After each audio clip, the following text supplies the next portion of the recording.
आप देख रहे हैं गांव घर में आपका स्वागत है।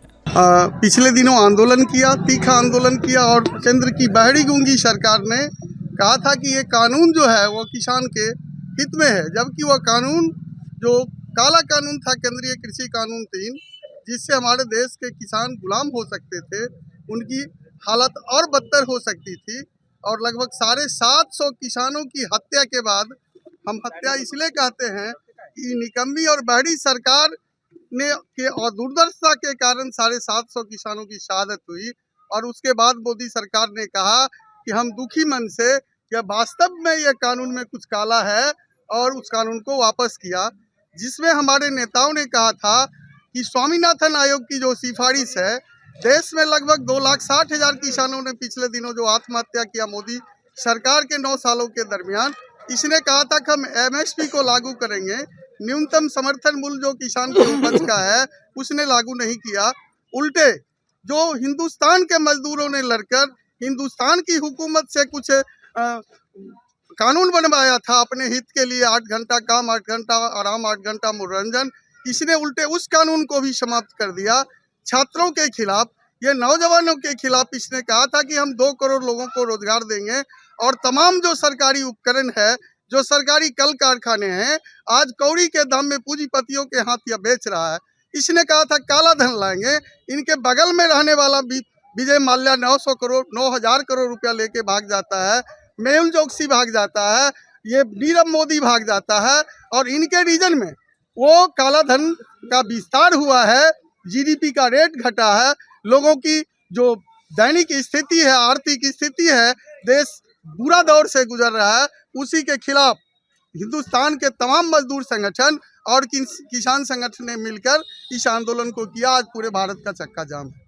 उसी परिप्रेक्ष्य में हम महागठबंधन के लोग सिंधिया सुभाष चौक के भी सड़क को जाम किए हुए हैं, और भारत बंद के समर्थन में, किसानों के समर्थन में, मजदूर के आंदोलन के समर्थन में, जो अखिल ट्रेड यूनियन का आंदोलन है, किसानों का आंदोलन है, उसके समर्थन में सिंधिया से हम लोग महागठबंधन के लोग उस आंदोलन का समर्थन करते हुए हम लोगों ने आंदोलन में हिस्सा लिया। अगर आपके आज के प्रदर्शन के बावजूद भी सरकार आपकी बात को नहीं सुनती है तो अगला रणनीति क्या होगा? आपको मालूम है पत्रकार साहब की रोम जल रहा था और नीरो बांसुरी बजा रहा था। हिटलर मुसोलिनी जब नहीं टिकाती मोदी बहुत बात नहीं है। ये निर्णायक लड़ाई किसानों की है। जब तक MSP नहीं होगा, हमारे किसान आंदोलन में रहेंगे और हम लोग उनके समर्थन में रहेंगे। अपने लहू का एक एक कतरा बहाकर भी हम अपने देश के किसान जो अन्नदाता हैं, जो दुनिया का भोजन दाता है, उनकी रक्षा करने का हम संकल्प लेते हैं, और हम लोगों ने संकल्प लिया भी है। भारत बंद कर आप केंद्र सरकार को क्या चेतावनी देना चाहते हैं? हम केंद्र सरकार को चेतावनी देना चाहते हैं कि अगर आप आवाम विरोधी, आप किसान विरोधी, आप मजदूर विरोधी, आप छात्र विरोधी, आप नौजवान विरोधी और सांप्रदायिकता के आधार पर अगर आप नीतियां लाते हैं, हम मुखालफत करेंगे, हम विरोध करेंगे। और जब तक आप वापस नहीं आएंगे, हिंदुस्तान के संविधान की रक्षा की गारंटी नहीं करेंगे, हम आंदोलन को बंद करने वाले नहीं हैं। हम ये चेतावनी देना चाहते हैं भारत सरकार को। आप तमाम देशवासी को क्या कहना चाहते हैं? हम देशवासी को कहना चाहते हैं कि हमारे देश की गंगा जमुनी जो तहजीब है, जो संस्कृति है, जिसके आधार पर अंग्रेजों ने डिवाइड एंड रूल के आधार पर शासन किया था, उससे बचिए। और आज जो भाजपा झांसा दे रही है, हिंदुत्व का कार्ड खेल रही है, हिंदू मुस्लिम का, जितना ही हक हिंदू का है उतना ही हक मुस्लिम का है, उतना ही हक सिख का है, उतना हक ईसाई का है। इसलिए आपस में भाईचारा रहकर जो सरकार जन विरोधी है उसका मुखालफत कीजिए, उसका खिलाफत कीजिए। हमारी जीत होगी, और इसकी गारंटी है कि हम जीतेंगे। जनतंत्र आज तक कभी नहीं हारा है, नहीं हारेगा। अभी एक बहुत बड़ा सवाल और है, जो आपके जो वामपंथ का जो विधायक है मनोज मंजिल, उसको जो है राज्य सरकार द्वारा जो है डराया जाता है, धमकाया जा रहा है, और उसके अन्य जो तय करता है उसको भी जो है डराया धमकाया जा रहा है। इस पर आप लोग क्या? देखिए, आप बिहार के परिप्रेक्ष्य में कह रहे हैं, दुनिया के परिप्रेक्ष्य में होता आया है। जितनी राजनीतिक हत्याएं हुई है, जो पूंजीपति के खिलाफ जाएगा, जो फ्यूडल एलिमेंट के खिलाफ जाएगा, जो इंपीरियलिज्म के खिलाफ जाएगा, संप्रदायवाद और साम्राज्यवाद के खिलाफ जाएगा, उनकी ही हत्या हुई है।